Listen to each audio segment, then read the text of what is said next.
A quiet city street, one small apartment. A laptop glowing through the night.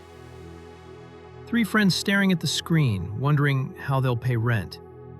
No investors, no plan, just an idea. What if you could turn your living room into a hotel? That's how Airbnb began. Not in boardrooms, but in desperation. It was 2007 in San Francisco, and two designers, Brian Chesky and Joe Gebbia, were broke. Their rent was due, the city was full of visitors for a big design conference, and every hotel was sold out. So they bought a few air mattresses, set them up in their apartment, and called it Air Bed and Breakfast. Three guests showed up.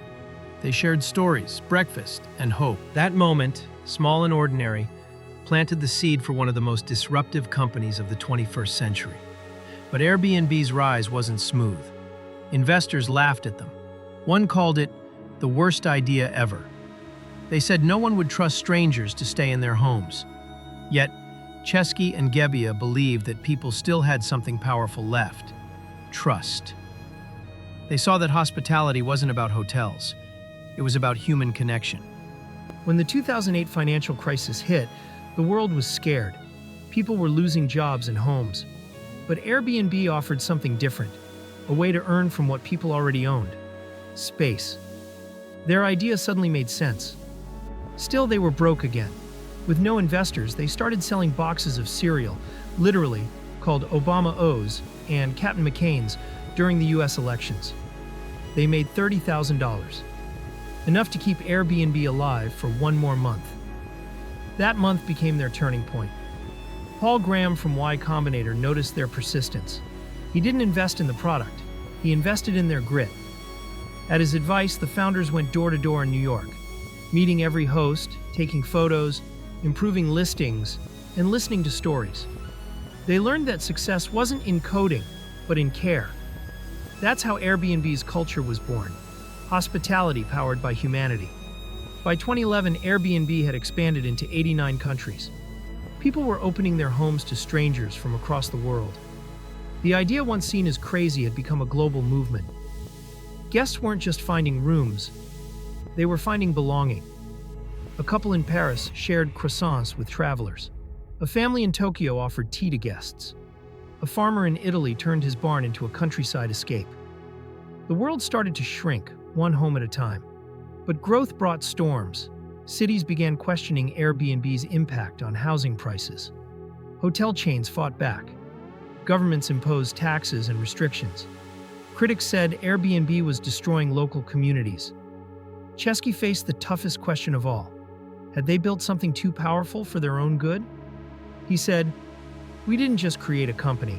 We created a new way for people to live. And with that comes responsibility." That sense of responsibility became their compass. They launched safety programs, global host support, and transparency initiatives. Every crisis became a test of trust. The biggest came in 2020. The world shut down. Travel stopped. Bookings vanished overnight. In 48 hours, Airbnb lost nearly all its revenue.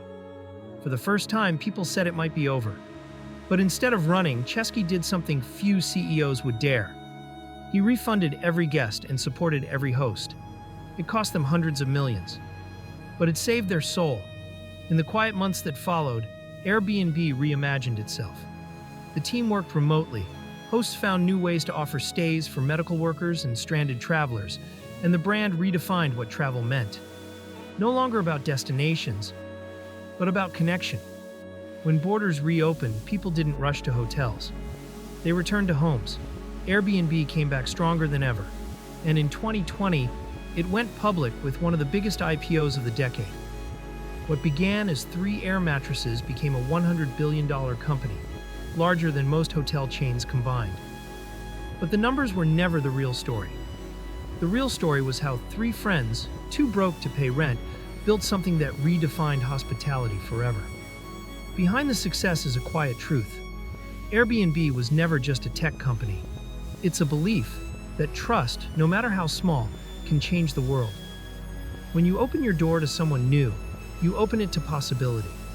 That belief connected millions of hosts and travelers across 220 countries, creating moments that no hotel could ever sell. Today, Brian Chesky still lives simply. He says his biggest lesson wasn't about money or growth. It was about empathy, that in every business decision, you must remember the person behind the screen. That's why Airbnb still calls its team hosts, not employees. It's why every product change starts with one question. Would this make someone feel at home? It's easy to see Airbnb as a company, but it's really a reflection of how humans adapt. When systems fail, people find ways to share. When times are hard, generosity finds value. Airbnb didn't just build an app, it rebuilt an ancient truth that hospitality is the oldest form of trust. In a world driven by algorithms and profits, Airbnb reminds us that connection is still luxury. The kind of luxury you can't buy, only feel.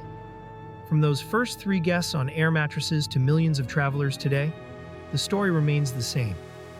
People helping people, strangers becoming friends, and simple spaces turning into memories.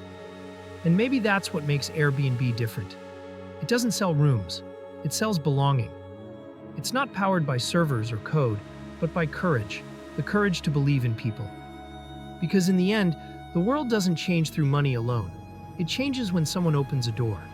If you enjoyed this story, hit subscribe, drop a like, and share this with someone who believes that even the smallest idea can change the world.